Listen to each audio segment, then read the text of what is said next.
Bonjour à toutes et à tous, aujourd'hui on se retrouve pour une nouvelle vidéo et cette fois-ci on va voir un petit peu pourquoi Tesla est vraiment les premiers entre guillemets ou les meilleurs comme vous voulez. Voilà, donc qu'est-ce qui se passe pour que Tesla soit les premiers, soit toujours au-dessus, soit le plus vendu parce que c'est vrai, il n'y a pas d'autre mot mais moi je suis à Paris, donc je sais qu'en pleine campagne je doute que ça se voit vraiment mais bon. Et bien à Paris, je peux vous dire une chose, et à mon avis sur d'autres grandes villes c'est pareil, on ne voit que des Tesla, des Tesla Y et des Tesla 3. Voilà, il y en a à l'appel, des fois il y en a plusieurs qui se suivent au feu rouge, des fois ça se croise, je peux voir deux Y passer et se croiser dans la rue, notamment à Boulogne-Billancourt, etc. Donc voilà, pourquoi les gens prennent que Tesla, pourquoi moi je loue des Tesla, pourquoi les gens louent des Tesla, etc. Donc on va voir un petit peu tout ça, vite fait, pour essayer de comprendre justement, parce que moi je suis pas obligatoirement fan de Tesla, mais par contre la technologie, je trouve qu'elle est unique là-dessus. Voilà, par rapport aux autres, justement, on va voir un petit peu la différence avec Renault. Renault qui est une très bonne marque de voiture électrique à la française, faut le dire, hein, parce que les autonomies sont pas très mauvaises non plus. Voilà. Donc pour commencer, on va parler un petit peu des moteurs. Ici présents, donc les moteurs sont en rouge. Donc on a plusieurs façons de voir les moteurs. Donc déjà, la modèle propulsion. C'est moteur uniquement à l'arrière, au niveau de l'essieu. Là, comme on peut le voir, c'est les blocs rouges. Et puis on a la version 4 motrices, c'est-à-dire un moteur à l'arrière, un moteur à l'avant, évidemment, qui sont directement liés aux essieux, comme ici présent. Donc le moteur prend vraiment pas de place. C'est ce qui est très étonnant. Donc si vous ouvrez le coffre ou l'avant-coffre d'une Tesla, vous ne pouvez pas voir le moteur. Vous vous demandez même où est-ce qu'il est le moteur, tellement les coffres sont profonds. Et ben voilà, ils sont là, dans les essieux. Si je prends la photo après, là on peut voir un petit peu comment c'est disposé. Donc voyez en rouge le moteur, et là ici nous avons l'essieu et les roues. Voilà, l'arbre de roue qui est là, pareil ici pour la version à 3 moteurs, la modèle Plaid. Donc un moteur, deux moteurs, tout ça relié ici et boum, ça roule. Ça prend pas plus de place que ça, notamment, ça reste bien encadré, notamment par le châssis qui se trouve ici et ici, donc là il n'y a pas de problème là-dessus. Les moteurs sont quand même protégés et on voit que franchement ils ne prennent pas de place. Et ici on a quand même une puissance cumulée de 1020 chevaux avec ces trois moteurs, ce qui est juste énorme. Voilà. Donc on se demande d'ailleurs où se trouve pareillement pas le calculateur, mais la partie qui convertit le courant pour pouvoir alimenter les moteurs. C'est tout petit, c'est pareil. Alors j'ose deviner que c'est à peu près par là, ou environ à peu près, parce que je suis pas technicien non plus, mais on voit que ça prend très très très peu de place. Et là, c'est limite si c'était des moteurs comme on a sur les trains. Sur les trains, je vous explique, le moteur est directement câblé ici, au niveau de la roue. Moteur roue, comme le disent les Canadiens. S'il y a des Canadiens qui m'écoutent, coucou. Donc le moteur roue, c'est vraiment l'arme efficace pour tout ce qui est transport lourd. Les trains, les tramways et j'en passe. Donc, c'est pour ça qu'ils le mettent directement dans la roue. Mais là, c'est différent, le moteur est lié à l'arbre de roue. Donc, malgré tout, ça reste quand même une technologie qui est pas similaire, mais pas très très loin finalement, parce qu'il n'y a pas de courroie, il n'y a rien de tout ça, c'est entraînement quasiment direct. Et ça, c'est vraiment très efficace, très très très peu de pertes d'énergie, un petit peu de chaleur évidemment, c'est normal pour pousser tout ça, mais extrêmement peu de pertes, contrairement au moteur thermique. Et ça a été prouvé, reprouvé, parce que le moteur thermique, vous avez une courroie qui fait tourner tout le système. Ça marche extrêmement bien, ça n'est pas de problème. On a fait des voitures qui sont extrêmement puissantes, notamment des Bugatti, Porsche, etc., des Ferrari. Il y a des super voitures qui fonctionnent au thermique, heureusement d'ailleurs, ça fait 100 ans qu'on est dessus. Mais voilà, on a quand même une certaine perte d'énergie entre le moteur et l'arbre de roue, l'essieu avec les roues. Donc, mis à part ça, ici, on a quasiment pas de perte. Il y en a un peu toujours, mais c'est quand même très très contenu malgré tout. Suite à ça, on a un moteur qui est très efficace. C'est pour ça qu'on parle de chevaux. Quand on parle de voiture, on parle de chevaux électriques et de chevaux thermiques. Voilà, c'est pas les mêmes. Quand vous appuyez sur la pédale, les chevaux électriques, pardon, ça va envoyer directement pleine puissance dans le moteur, dans les roues. Donc ça va pousser extrêmement fort. Contrairement au thermique où, même si ça pousse très fort, il n'y a, pas, y a pas à dire, vous aurez toujours un petit temps de latence de quelques microsecondes. Voilà, que là, il n'y a pas du tout. Donc, très efficace, et ça, c'est vrai que c'est plutôt pas mal. Tesla a compris ça, a mis les moteurs de telle façon que ce soit extrêmement puissant, extrêmement efficace, parce que malgré tout, vous avez la modèle de base qui fait quasi 300 chevaux. C'est unique. Si on prend un petit peu l'étagement du moteur électrique de chez Renault, alors comme j'ai déjà dit, hein, on n'est pas là pour désinguer Renault, parce qu'ils font des voitures électriques qui sont quand même efficaces. Ça, il n'y a pas à dire et ça fonctionne. Notamment le Scénic, etc. On attend encore les résultats du Scénic, mais qui sont quand même pas mal apparemment. On a ici la partie, c'est pas l'onduleur, mais c'est le convertisseur d'énergie qui va directement mettre dans le moteur l'électricité. Et après, suite à ça, ça fait tourner évidemment la roue de roue. Et alors la roue de roue passe dans le moteur. C'est encore autre chose. Mais on a un système d'étachement qui se trouve ici, qui est un petit peu étonnant, mais qui est beaucoup plus gros. Ce qui fait que quand vous ouvrez le capot, bah, vous avez le moteur. Ça ressemble vachement à du thermique, ça, cette affaire. Donc, suite à ça, on n'a pas de frunk à l'avant. On a une petite perte de place qui se trouve ici. Et pareil, au niveau du coffre, c'est vrai que j'en ai pas parlé, mais il y a énormément de place sur la Tesla à cause de la partie de la batterie. La batterie qui se trouve dans le plancher, tout pareil que Tesla qui a la batterie dans le plancher. Voilà, donc ça les deux, par contre, c'est exactement la même façon de poser la batterie. Et tout le reste vient directement au moteur. Là, on est sur une traction. Voilà, on peut avoir une traction, une 4 roues motrices. Pour le moment, Renault n'est pas trop sur les 4 roues motrices actuellement. Mais il y a d'autres voitures, c'est chez d'autres constructeurs qui l'ont. Voilà, comme Mercedes, etc. Mais sinon, mis à part ça, on voit vraiment le système qui est mis en place ici. Et c'est complètement différent, la technologie n'est pas pareille. Alors, au niveau du rendement, je ne connais pas exactement. Et je crois que ça ne pousse pas autant que ça. Par contre, les moteurs sont pas si puissants. On a l'Alpine qui va sortir, il faudrait que je fasse une vidéo là-dessus, qui ressemble à la Renault 5 et qui a une vitesse pas si folle. On n'a que 220 chevaux malgré tout. C'est vrai que c'est pas si puissant que ça pour une voiture de sport. Et on est en traction quand même. Donc, quid de la traction, le problème c'est que ça va faire patiner un petit peu les roues à l'avant, contrairement à la propulsion qui aura plus de facilité à propulser le tout. Voilà, ça c'est indéniable. Moi j'ai déjà fait patiner des voitures traction en diesel, ça y a pas de problème. Donc j'imagine qu'en électrique, c'est encore plus facile de les faire patiner. Mais voilà un peu comme c'est fait justement au niveau du moteur. Et là on voit que Tesla apparemment a une technologie qui serait meilleure pour pouvoir arriver à faire rouler tout ça.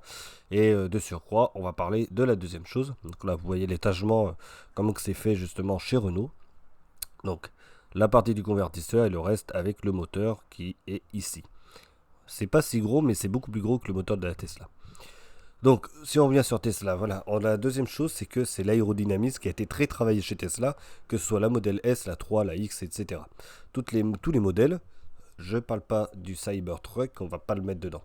Mais toutes les voitures qui sont censées pouvoir nous emmener d'un point A à un point B, de manière classique, sont très aérodynamiques, très efficientes et qui consomment très très peu grâce au coefficient de pénétration dans l'air qui est très faible. Là ici on peut le voir parce que si on reprend ici, on a un avant sur un Renault qui est un peu plus imposant, ce qui fait que ça force plus sur l'air, vous allez consommer un petit peu plus. Donc ils ont compris ça chez Tesla dès qu'ils ont posé la voiture, donc la modèle S, la première du nom. Et ils ont mis ça comme une voiture qui était très efficiente. Et elle l'est, ça c'est vrai, et c'est pas des bêtises. Elle l'est vraiment. La façon dont ça a été dessiné, le galbe, tout ça, les arêtes qui ont été arrondies, tout le système, ou plutôt toute la partie de la coque a été pensée pour que justement ça forme l'air sans effort. Et ça marche.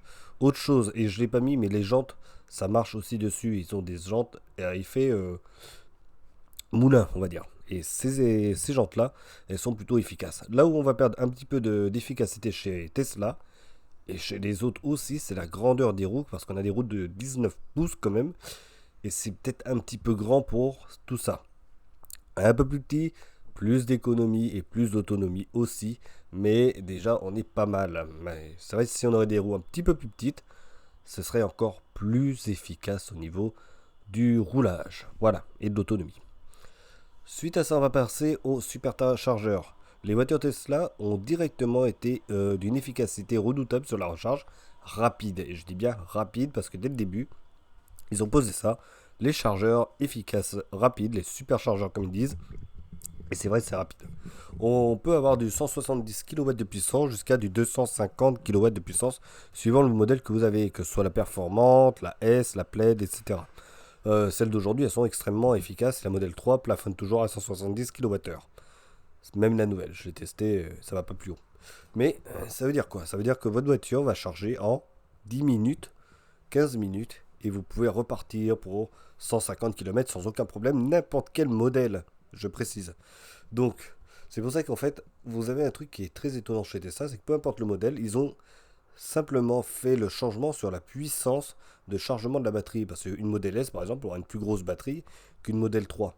Et ça, c'est normal. Une Model 3 performante ou long range, grande autonomie, n'aura pas la même batterie que la Model 3 propulsion de base. Mais les trois vont exactement charger de la même manière en 30 minutes, top chrono. Vous faites de 0 à 80% et vous repartez. Enfin, de toute façon, vous n'arrivez jamais au chargeur à 0%, mais c'est pour vous dire le chiffre. Peu importe le véhicule. La Cybertruck, je ne sais pas. Je ne suis pas aux États-Unis pour tester. Mais les chiffres sont là et à chaque fois, c'est la même chose. Le 0 à 80% en 30 minutes, top chrono, et c'est vrai. Et par contre, si on oublie ces fameux 0 à 100, 0 à 80, si vous faites de la route au bout de 2 heures, vous allez manger, vous allez aux toilettes, peu importe, on s'en fout. Vous branchez un petit peu le temps que vous fassiez le truc. 10 minutes après, vous prenez la voiture, vous repartez. Et c'est largement suffisant pour pouvoir repartir pour faire 200 km. Ce qui est étonnant, mais vous avez chargé que 10 minutes. Et c'est la philosophie de Tesla et ça fonctionne. Contrairement à toutes les autres voitures, on va prendre Renault, on était là-dessus tout à l'heure, mais c'est pas la même façon. Ça va recharger beaucoup plus lentement et on va avoir des pointes de recharge à 130 kWh, notamment chez la Mégane E-Tech. Ce qui est beaucoup moins important, ce qui fait que ça va être beaucoup plus long à charger. On partira sur du 40 minutes de 0 à 80%, ce qui fait que ce sera beaucoup moins efficace. Et on va attendre un petit peu sur la voiture, ce qui est un petit peu embêtant, malgré que Renault soit quand même une marque qui arrive à faire des bonnes choses sur l'électricité, mais la recharge, ça pêche un tout petit peu là-dessus. Et alors, quand dire de Stellantis, qui alors là explose les mauvais scores, et Stellantis, je suis désolé pour vous, mais ça va pas. On en reparle juste après. On va finir aussi avec l'interface justement de Tesla, une interface qui se veut totalement fluide et tout, et ça c'est vrai que malgré tout, il y a quand même des constructeurs qui suivent maintenant, hein, mais quand c'est arrivé au tout début, c'était les seuls à avoir une interface aussi grande, aussi classe et aussi efficace, et en même temps ergonomique. Aujourd'hui, ça l'est toujours autant, c'est toujours aussi fluide, les voitures sont toujours aussi efficaces au niveau de l'interface et de la prise en main. Ça, c'est vrai que c'est pas mal. Bon, on oublie l'histoire du clignotant qui se trouve sur le volant, mais jusque-là, jusqu'avant qu'il ne change de partie-là, mais c'était totalement efficace et totalement bien pensé pour que ce soit rapide et après qu'on n'ait plus qu'à conduire. Voilà, normalement, si vous êtes comme moi, vous bricolez votre écran pour paramétrer votre assise, etc. Voilà, le son comment je veux, si je veux des basses, etc. Bon, peu importe. Une fois que c'est fait, vous enregistrez, vous prenez la route et il n'y a que la route et le GPS à regarder. C'est tout. Voilà, c'est tout. C'est la philosophie de Tesla sur toutes les voitures. Bon, alors là, c'est le maximum. C'est là ce que je vous prends avec évidemment la petite vue du compteur kilométrique qui se trouve à l'avant. Ça, c'est vrai, c'est vraiment bien. Mais sur la Model 3, c'est pareil. Vous avez paramétré votre affaire et puis vous roulez, quoi. Après, il n'y a plus besoin de rechanger quoi que ce soit. Le seul petit souci, c'est peut-être pour la clim où de temps en temps, on a envie de toucher ça. Tiens, j'ai trop chaud, je vais mettre un peu plus de clim, ou inversement. Mais bon, ça après, c'est une histoire d'habitude. C'est un petit gêne, mais ça va encore. Voilà. Donc c'est encore potable. Mais sinon, tout le reste, voilà, une fois que c'est paramétré, vous n'avez plus besoin d'y toucher, quoi. L'écran, on n'y touche pas, on le touche avec les yeux. Voilà, vous avez votre GPS qui est posé, il vous a dit quand est-ce que vous allez vous arrêter, combien de temps vous allez vous arrêter, etc. etc. Il vous précharge la batterie, donc ça c'est vraiment génial. Voilà, chez Renault maintenant c'est bon, ça aussi ils le font. Voilà, je me posais la question, et quelqu'un qui m'a répondu oui, oui, c'est bon, il précharge la batterie, il n'y a pas de problème. Donc Renault c'est ok, maintenant qu'ils ont Android Automotive, contrairement à la Zoé et une autre, la Twingo Z2 et dessous, maintenant c'est réglé et c'est vrai que c'est plus efficace et c'est pour ça que Renault fait des bonnes voitures. Électriques, hein, bien sûr. Voilà. Donc ça c'est avec l'interface couplée au chargeur, couplée à l'efficience, couplée au moteur, la façon dont ils font les moteurs fait que la voiture est vraiment bonne pour faire de l'autoroute, de la route, voire de l'autobahn pour les Allemands, hein, parce que ça marche. J'ai testé, je peux vous dire que la voiture elle tient quand même la route, même à très haute vitesse. Ça m'a vraiment étonné l'efficacité de la voiture. Donc oui, cette voiture est vraiment faite pour être une voiture classique de monsieur tout le monde. Elle est un peu chère par contre. Mais punaise qu'elle est efficace pour ce qu'elle peut faire. Et ça, Tesla l'a fait dès le début avec la Model S. Alors au tout début, d'accord, il y avait des bugs, tout ça, bon. Mais peu de temps après, ils ont corrigé le problème et les voitures sont efficaces et ça marche. L'autonomie, ou plutôt la résistance des batteries, c'est plutôt ça. Les batteries peuvent tenir 500 000 km apparemment sans problème, sans avoir à les changer. Voilà, sauf les toutes premières Model S, mais celles qui sont arrivées un petit peu après, la seconde génération de Model S. avait des batteries qui étaient capables de passer les 500 000, voire 700 000 apparemment, kilomètres sans avoir à changer les batteries. Donc ce qui est un résultat plutôt honorable. Bon, à part les taxis, les VTC et tout, c'est vrai que personne va faire 700 000 km avec sa voiture. Je pense qu'il va falloir attendre un petit peu de temps. Voilà. Mais l'occurrence, c'est la réalité. Voilà. Maintenant, si on parle un petit peu, je vous avais parlé un petit peu de Stellantis. Là, on va faire un petit peu le point avec notamment Tesla. Tesla, c'est une voiture électrique faite pour l'électricité, comme la Renault Megane E-Tech. C'est peut-être pour ça que ça marche bien. La plateforme, c'est une plateforme électrique. La plateforme de la Tesla, c'est une plateforme électrique. La plateforme de la i208, c'est une cross-plateforme thermique, hybride et électrique. Et c'est peut-être ça ce qui commence à déranger fortement au niveau de la possibilité d'avoir une voiture efficace. Et ça, c'est peut-être là que ça pêche. Et bien Stellantis, je pense que le problème de Stellantis, c'est de vouloir absolument faire une voiture qui fasse tout, avec un châssis qui fasse tout. Thermique, électrique, hybride. Le problème est que cette version-là est pas efficace. On ne recharge pas vite. Je prends la i208, je prends la 308 électrique, etc. Les courbes de recharge sont très mauvaises. Vraiment très mauvaises. Voilà. Ça, c'est pas bon du tout. Ça n'a pas d'autonomie plus que ça. La i208, si vous arrivez à faire 200 km sur l'autoroute, vous êtes vraiment chanceux, il fait peut-être 30 degrés chez vous. Mais c'est très très compliqué finalement. Vous attendez sur la voiture, etc. Donc ça, c'est les tests qui le prouvent, comme Julien, Max, etc. qu'on a sur YouTube. Pour le moment, ils défoncent cette marque-là, Stellantis en l'occurrence. Quid de BMW qui fait des armoires normandes sur roue, donc là c'est pas bon non plus. Voilà, Mercedes n'est pas spécialement mieux avec son GSG, etc. qui sont passés en électrique. Voilà, il y a quelques Mercedes qui sont quand même bonnes. Mais on n'a pas le 800 volts, etc. Pour moi, il y a une autre marque qui pourrait aller avec Tesla, c'est comme Hyundai, avec la Ioniq 6 et la Ioniq 5. La Ioniq 5 consomme un petit peu quand même, mais la Ioniq 6 est l'exemple parfait de faire une voiture correcte. Châssis électrique, efficience, charge rapide, ultra rapide. Alors, eux, c'est encore mieux que Tesla, c'est du 800 volts. 300 kW de puissance de charge, donc là, c'est char d'assaut le truc, pour la puissance, donc ça, il n'y a pas de problème. Et une efficience à tomber par terre, quoi. Ça fait 400 km sur l'autoroute, le truc. C'est encore mieux que n'importe quel Tesla aujourd'hui. Mais il n'y a que Hyundai. Les autres, il n'y a rien. Les Français, si, il y a Renault, mais ça fait pas 400 km sur l'autoroute non plus. Mais il n'y a rien quasiment, il n'y a vraiment rien. Sur la recharge rapide, il n'y a personne. Pour l'efficacité des voitures, bah, à part Renault, mais il n'y a personne. Et encore Renault, il faut encore travailler un peu l'aérodynamisme. On attend la R5, mais j'ai pas tant d'espoir que ça sur la R5. La Citroën i3, bah, ça va être nul. C'est une armoire normande, le truc. Donc, ça a une aérodynamique de frigo. Donc, ça va pas être bon. Ils annoncent 300 km d'autonomie. Vous allez voir le résultat, il va pas être bon. Donc, voilà, qu'est-ce qu'on attend les Français pour faire des voitures qui vont être efficaces en électrique, je parle. Pour le moment, c'est vrai que si vous voulez aller prendre chez Stellantis, je suis désolé de le dire, mais puis ça fera rire certains et ça fera plaisir aux autres. Mais prenez du thermique chez Stellantis. N'allez pas sur l'électrique. Vous allez perdre de l'argent, vous payez beaucoup trop cher. L'électricité est quand même assez chère aujourd'hui, hors Tesla. D'ailleurs, ça va être un point qui est bon. Mais prenez du thermique et allez pour l'électrique, allez chez Renault. Au moins, vous en aurez plus pour votre argent chez Renault que chez Stellantis, que ce soit Citroën ou Peugeot. Aujourd'hui, c'est pas bon. Et toutes les autres marques comme Volkswagen, etc. Il y a Fiat et j'en passe. Bon, bref, Stellantis, je pense que voilà, on les a un peu perdus sur la chose. Ils veulent faire des voitures électriques pour faire plaisir à l'Europe, et je pense qu'au lieu de faire des voitures électriques, ils devraient faire de la recherche réelle et proposer après plus tard des vraies voitures électriques. Et pas n'importe quoi. Même Jeep, c'est pas bon quoi. Jeep, leur voiture n'est pas efficace. Donc il y a un moment, il faut se poser des questions. Soit vous retournez vraiment sur le thermique, ou soit vraiment vous bossez le sujet, et puis vous faites comme Renault, vous sortez un truc qui soit à peu près béton. Et avec un peu de recharge rapide, s'il vous plaît, parce que ce serait pas mal. Donc voilà, donc pour le moment, c'est pour ça que je peux dire que Tesla, c'est toujours les meilleurs en électrique. Si on squeeze l'Ioniq, mais c'est la seule. Voilà. Mais l'Ioniq est à 60 000 euros, la 6. 60 000 euros pour avoir une voiture efficace. Tesla, c'est encore 40 000 euros. Neuf pour 60 000 euros, vous avez une sacrée voiture. Une vraiment performante. La nouvelle Tesla Model 3 Performance, 0 à 100 km/h en 3 secondes.